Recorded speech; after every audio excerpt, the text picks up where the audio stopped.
kepada makhluk. Seperti di sini wadduha, walaili, watin, wazaitun tidak boleh. Bagi makhluk harus kepada Allah. Contohnya wallahi. Maka ini baru boleh bersumpah dengan nama Allah ataupun dengan sifatnya, seperti sifat rububiyah, warabbil ka'bah, warabbin nas. Ini sifat rububiyah. Ataupun seperti Nabi juga bersumpah dengan sifat rububiyah yang menciptakan dan mematikan, walladzi nafsi biyadih. Boleh. Demi yang jiwaku ada di tangannya. Karena ini sifat. Maka boleh dengan nama wallah dan boleh dengan sifat warabbil ka'bah, walladzi la ilaha illahu. Boleh. Maka ini hukumnya muttafaqun alaih dari Ibnu Umar, dan di riwayat yang lain disebutkan man kana halifan falyahlif billah aw liyasmut. Barang siapa yang ingin melaksanakan sumpah, agar dia bersumpah dengan nama Allah atau dia diam. Maka selesai dari makna tafsir waw bimakna waw qasam, fayajuz lillahi an yaqsimu bimakhluqatihi wala yajuz lil makhluk an yaqsima bimakhluqati rabbina jalla wa ala.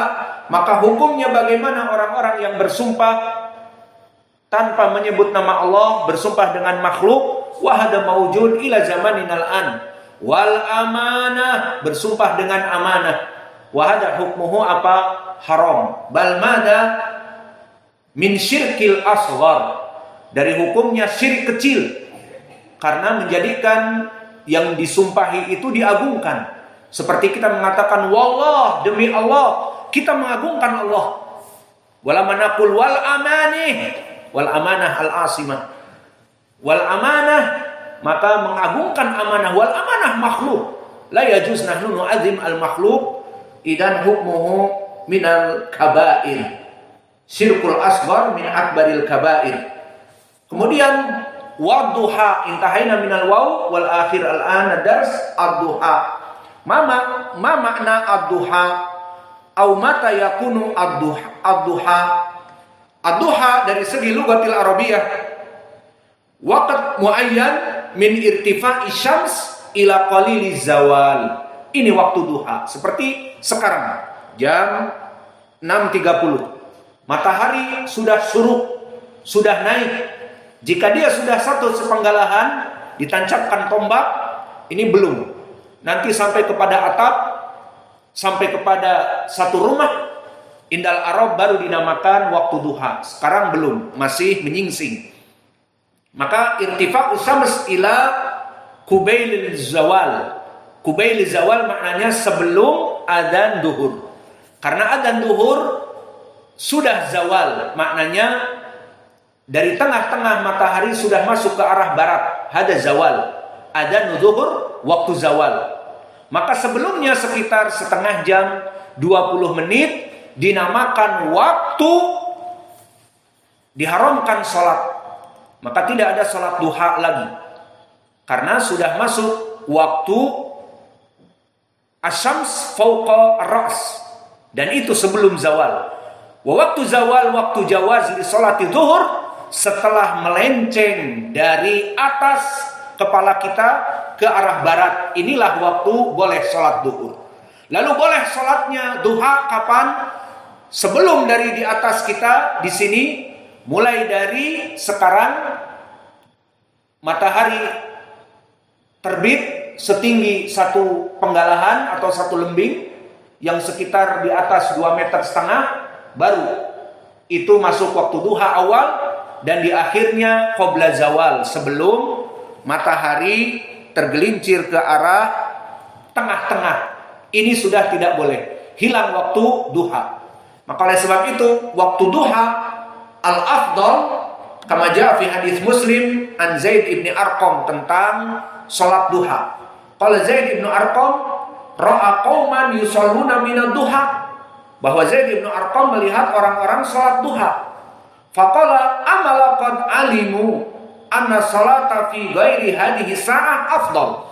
Dohirnya seorang sahabat Zaid ibn Arqam wa huwa faqih minas sahabah melihat para sahabat sholat seperti waktu sekarang, jam 7:30, jam 8. Maka di saat Zaid bin Arqam melihat mereka sholat di waktu-waktu seperti itu, sahabi yang faqih tentang ilmu fikih, ilmu masuknya sholat duha, mengatakan, amalaqad alimu anna sholata fi ghairi hadhihi sa'ah afdal. Tidaklah mereka mengetahui bahwa sholat di waktu bukan sekarang, seperti sekarang jam 7, jam 8, itu masih ada waktu yang afdal. Kapan? Dia meriwayatkan dari Nabi, qala Rasulullah sallallahu alaihi wa ala alihi wasallam, salatul awwabin hina tamridul fisal. Salatul awabin laqab untuk salat duha. Lianna alladhi yusalli duha insyaallah minat tawabin. Maka salatlah duha, karena salat duha banyak keutamaannya. Di antaranya dilaqabi dengan salatul awabin, orang-orang yang kembali kepada Allah. Mudah salat duha 2 rakaat, mudah di lisan dan susah di perbuatan. Padahal banyak waktunya. Namun nanti akhirnya tersibukkan. Maka salat duha dinamakan salatul awabin. Kapan baiknya? Hina tarmadul fisal. Makna tarmadu minar ramad. Maka Ramadan dinamakan musim yang panas. Tarmadu merasakan panas tanah dan batu-batu yang ada di jalan-jalan ataupun di padang-padang, mulai kepanasan tanah itu. Dan cuaca di Arab, di Madinah, di Makkah seperti itu. Maka di Madinah kalian jalan seperti kalian pakai selimut, panas. Dan bawah kaki pun panas kalau tidak menggunakan sandal. Maka bagaimana pada zaman Nabi dulu, kerikil-kerikil panas, dan juga tanah tempat berpijak panas. Maka di sini makna tarmadul fisal, al-fisal adalah unta-unta kecil yang tidak kuat untuk tersengat panas dari atas dan dari bawah, dari tanah-tanah yang panas dan kerikil-kerikil yang panas. Maka kata Nabi, salatul awabin, salat duha itu yang paling baik hina tarmidul fisal, di saat unta-unta kecil yang sedang duduk-duduk itu, dari tadi duduk dia jam 8, dibukakan pintu kandangnya oleh penggembala. Biasanya jam 8 yang kita tahu di Damad dulu sudah mulai terik panas, maka dikeluarkan, maka dia akan memilih tempat duduk. Kemudian setelah duduk jam 8 yang belum begitu terik, maka nanti dia akan bangun jam 10, 10.30.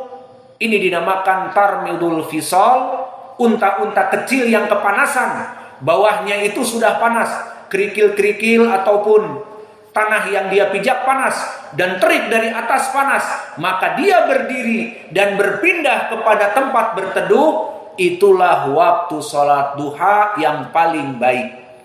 Maka jika kalian ingin salat duha yang paling baik, jam 10, 10.30. Namun awas, jangan sampai masuk kepada waktu larangan, karena jam 12 misalnya waktu zuhur, maka itu maknanya sudah zawal. Jam 12 itu sudah matahari ke arah barat. Sebelum dari matahari ke arah barat, pas di tengah kepala kita, mungkin jam 11.45 atau jam 11.30, kita anggap setengah jam, itu waktu-waktu yang haram, maka sudah habis waktu duha. Maka kalau begitu bagusnya waktu duha hina tarmidul fisal, jam 10 lebih aman, 10.30 lebih mepet, namun lebih baik karena tarmidul fisal menyebabkan unta-unta itu kepanasan. Maka di sini waktu yang paling baik. Maka telah datang tafsir dari salaf tentang ucapan Allah wadduha min haitsul waqt. Telah datang tafsir dari Qatadah. Qala Qatadah rahimahullah, wadduha sa'atun min sa'atin nahar. Dia adalah waktu dari waktu di siang hari. Maka ad-duha tadi kita sebutkan waktu dari mulai matahari terbit satu sepenggalahan, satu lembing, di atas tanah sekitar 2,5 meter sampai kepada qabla zawal jam 11 kalau sekarang atau 11.30.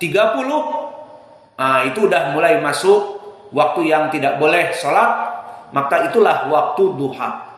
Maka tafsir Qatadah ad-duha sa'atun min sa'atin nahar, maka dia adalah tafsir yang sahih, dikeluarkan oleh Imam At-Tabari dari jalan Bishr wa huwa ibnu Mu'ad al-Aqdi an Yazid wa huwa ibnu Zurai' an Sa'id wa huwa ibnu Abi Arubah an Qatadah. Catat, nanti akan saya tanya.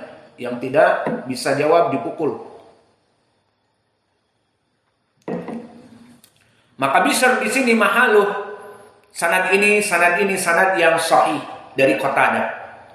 Karena kita masuk kepada rawi. Bishr di sini Ibnu Mu'ad al-Aqdi telah dihasankan oleh Abu Hatim, dikatakan saduq. Dan juga Abu Daud As-Sijistani mengatakan saduq. Namun Maslamah mengatakan thiqah. Maka rawi ini thiqah, wallahu a'lam. Meriwayatkan dari Yazid wa huwa Ibnu Zurai' imam muhaddis di zamannya. Dan Yazid Ibnu Zurai' mempunyai guru yang paling kuat periwayatannya, siapa? Sa'id Ibnu Abi Arubah. Dan di sanad ini Yazid meriwayatkan dari Sa'id Ibnu Abi Arubah, menunjukkan sanad ini sangat kuat. Karena Yazid meriwayatkan dari gurunya yang paling kuat periwayatannya, Sa'id Ibnu Abi Arubah. Dan Sa'id Ibnu Abi Arubah juga muhaddis thiqah, dan dia juga min asbatinas dari Anas. Dia juga imam, dan periwayatannya bukan dari Anas, dari Qatadah. Dia min asbatinas dari Qatadah.